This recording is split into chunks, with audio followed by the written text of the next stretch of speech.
وَلَقَدْ رَآهُ نَزْلَةً أُخْرَى عِندَ سِدْرَةِ الْمُنتَهَىٰ، وہ جو بیری کا درخت ہے جو انتہا ہے مخلوقات اس سے آگے نہیں جا سکتے۔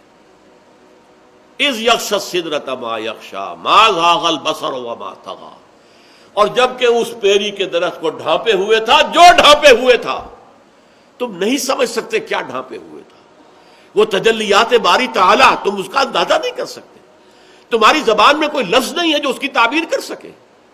اس یغشی السدرۃ ما یغشا، دیکھیے کس قدر اس کو مبہم رکھا گیا، جبکہ ڈھانپے ہوئے تھا بیری کو جو ڈھانپے ہوئے تھا، تم نہیں جان سکتے جو ڈھانپے ہوئے۔ اللہ کی تجلیات ذاتیہ، خصوصی تجلیات اس بیری کے درخت کے اوپر پڑ رہی تھی۔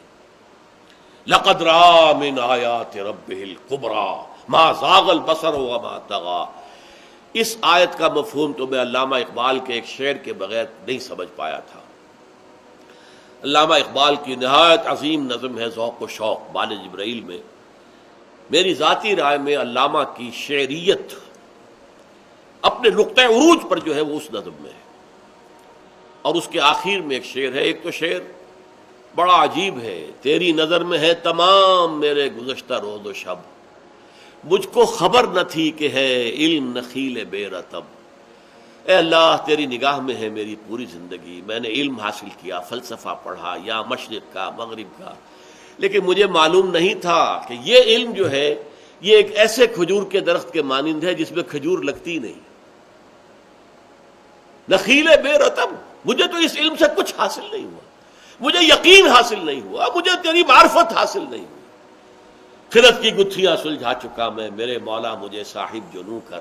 اے اللہ بن عقلی گتھیوں کو تو جو بھی تھا میں سلجھا چکا، اب مجھے میرے اندر جنون پیدا کر دے، عشق پیدا کر دے، عشق کی دیوانگی پیدا کر دے۔ پھر جو شعر آتا ہے، عین وصال میں مجھے حوصلہ نظر نہ تھا، گرچہ بہانہ جو رہی میری نگاہ بے ادب۔ عین جب اللہ تعالیٰ کے ساتھ میرا قرب اتنا ہو گیا تھا کہ عین وصال جسے میں کہہ رہا ہوں، عین وصال، اس میں بھی مجھے نگاہ کرنے کا، دیکھنے کا حوصلہ نہیں تھا، میری آنکھ میں اتنی تاب نہیں تھی، توانائی نہیں تھی کہ میں تجلیات خداوندی کا مشاہدہ کر سکوں۔ گرچہ بہانہ جو رہی میری نگاہ بے ادب، اگرچہ میں بے ادب ہوں، میری نگاہ چراتی رہی کسی طریقے سے، بہانے کرتی رہی کہ کچھ نہ کچھ جھلک دیکھ لوں، لیکن تاب نہیں تھی، ہمت نہیں تھی۔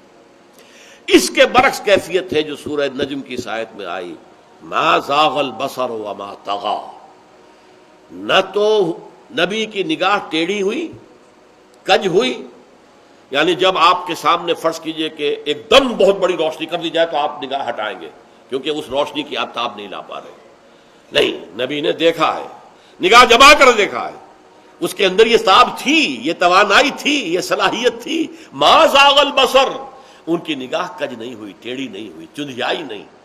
ما زاغ البصر وما طغیٰ، وہ حد سے آگے بڑھی بھی نہیں، ادب کے اندر رہی، حد ادب سے تجاوز نہیں کیا۔ اب یہ دیکھیے دونوں کیفیات اس کے برعکس ہیں۔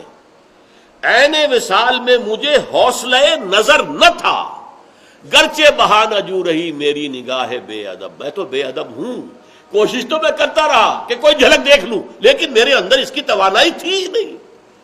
لیکن یہاں یہ ہے کہ محمد نے مشاہدہ کیا ہے ان تمام جو بھی تجلیات ربانیہ ہو رہی تھی اس بیری کے درخت پر۔ لقد رأى من آیات ربہ الکبریٰ، اس نے اپنے رب کی عظیم ترین آیات کا، کبریٰ اکبر کا مؤنث ہے، عظیم ترین آیات کا مشاہدہ کیا ہے اس وقت۔